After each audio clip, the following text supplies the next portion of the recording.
Bonjour, je vais commencer cette vidéo aujourd'hui à vous raconter une petite histoire. C'est l'histoire d'un homme qui était très riche, très aisé.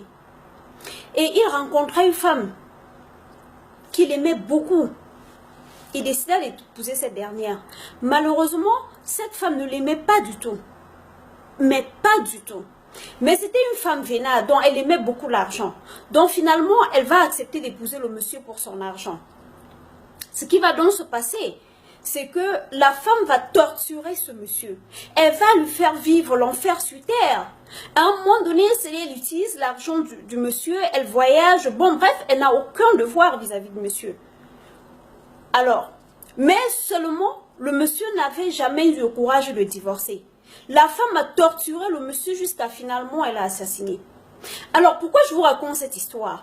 Parce que l'histoire de ce monsieur ressemble exactement à l'histoire qui se passe entre le peuple camerounais et un individu qu'on appelle Paul Biya. Ce monsieur-là, le peuple camerounais l'a aimé.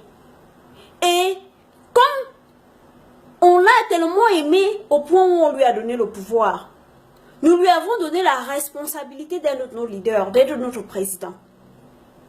Mais ce type déteste tellement le Cameroun et les Camerounais que d'ailleurs, même sur le plan physique, Paul Biya a décidé de ne plus vivre au Cameroun, il vient en Suisse. Nous sommes vendredi, vendredi en noir, vendredi noir.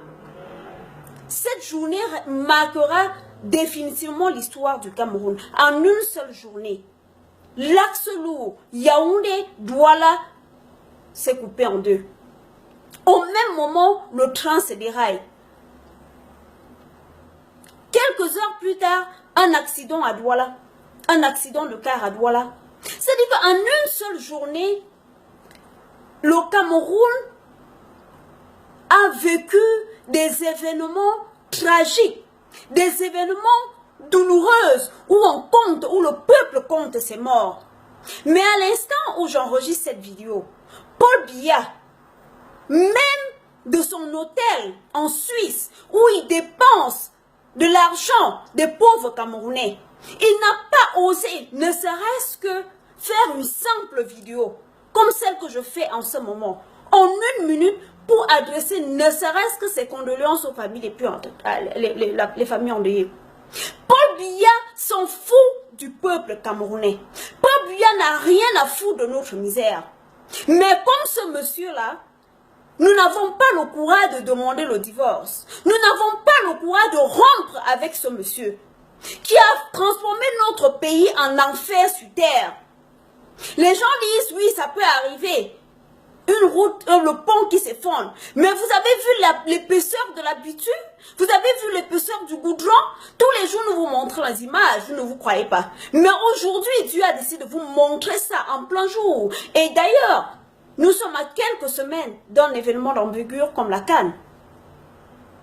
Au moment où toutes les caméras du monde seront braquées sur dans notre pays, Dieu a décidé de faire voir aux yeux du monde la misère d'un peuple, la souffrance d'un peuple. Dieu a décidé d'exposer ce qu'on cache toujours, parce que les événements tragiques, le peuple camerounais est tellement habitué aux événements tragiques, mais généralement quand ça arrive, on cache, on intimide le peuple, on cache, c'est-à-dire que finalement personne n'arrive. On étouffe tout et puis bon, ça passe comme l'être mort à la porte. Quelques Camerounais qui meurent, bah, on est tellement habitué à l'horreur que finalement, c'est un mort de plus, un mort de plus, ça ne fait rien. Donc aujourd'hui, Dieu est en train de manifester ces signes. Je ne suis pas superstitieuse, mais j'ai envie de dire, ça ne peut pas être une suite de coïncidence. Je pense que M. Biya aujourd'hui doit savoir interpréter les signes des temps. Les signes, ce qui se déroule au Cameroun aujourd'hui, c'est un signe. Biya doit tirer les conséquences aujourd'hui et annoncer sa démission. Biya doit tirer les conséquences de ce qui se passe aujourd'hui au Cameroun pour comprendre que la fin, c'est la fin de son régime. C'est la fin du régime de Biya. Avez-vous déjà vu un seul pays, je vous mets à défi montrer un seul pays au monde où le chef de l'État vit dans un autre pays? Mais Biya, tu détestes autant le Cameroun. Il faut qu'aller en Suisse. Mais tu laisses, c'est-à-dire que ne reviens pas en permanence puiser l'argent des pauvres Camerounais pour aller vivre ta belle vie. Parce que tout ce que le Paul Biya aime avec le Cameroun, c'est l'argent, c'est l'aisance, c'est la notoriété et le pouvoir que lui confère le titre de président. Mais personne ne déteste autant le Cameroun et les Camerounais que ce monsieur-là. Mais vous savez, nous le peuple, nous sommes comme ce monsieur-là, nous sommes lâches. Parce que c'est à cause de nous que ce monsieur-là arrive à nous torturer, arrive à faire subir, arrive à faire de nous sa cobaye. Les Camerounais meurent, il est en Suisse, il jouit sa vie avec sa femme, il n'a rien à foutre de nous, il n'a rien à foutre de notre misère. Peuple camerounais, nous devons nous organiser. Nous devons nous organiser, la révolution doit avoir lieu au Cameroun. Trop c'est trop, il faut mettre en stop. Trop c'est trop. Aujourd'hui, les enfants grandissent dans l'horreur. Je me souviens, ma mère m'a dit, l'homme qu'elle aurait épousé normalement, c'était un militaire. Un jour, elle s'est levée, elle est allée au marché et elle a trouvé des cadavres alignés sur le marché. Elle a pris peur, on lui a dit que ce sont les militaires qui avaient tué cette personne. C'était la première fois de la vie que ma mère voyait le cadavre d'une personne. Elle a pris peur, elle a refusé d'épouser ce monsieur. Mais aujourd'hui, nos enfants grandissent dans l'horreur. Nos enfants sont tellement... Un enfant de 2 ans, tu te lèves chaque matin, tu marches, tu tombes sur les cadavres, tu pousses avec le pied, tu continues ton chemin. Ça fait partie de notre quotidien. Mais non, voir les corps, les cadavres partout. Mes chers Camerounais, mes chers compatriotes, ça doit s'arrêter. La révolution le vent de la révolution doit souffler au Cameroun.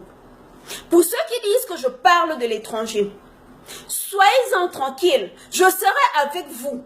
Planifions cette révolution, vous me verrez à Yaoundé, vous me verrez au Cameroun. Je serai avec vous pour cette révolution. Trop c'est trop, nous ne pouvons plus nous laisser faire. Nous n'allons pas rester comme ce monsieur-là, nous laisser exploiter jusqu'à la mort. Souvent, bref, on a déjà tué une bonne majorité, mais souvent, c'est qui est encore sauvable. Abonnez-vous à ma page. Ensemble, nous devons réfléchir comment mener une révolution pour que Paul Biya parte du Cameroun. Donnons-lui jusqu'en 2018 pour qu'il libère notre pays. Paul Biya doit partir. C'est la seule option maintenant que nous lui donnons. Partagez cette vidéo. Abonnez-vous à ma page. Ensemble, nous devons prendre notre destin en main. Personne ne viendra nous sauver. C'est notre pays. C'est notre combat. C'est notre lutte. Je vous en remercie.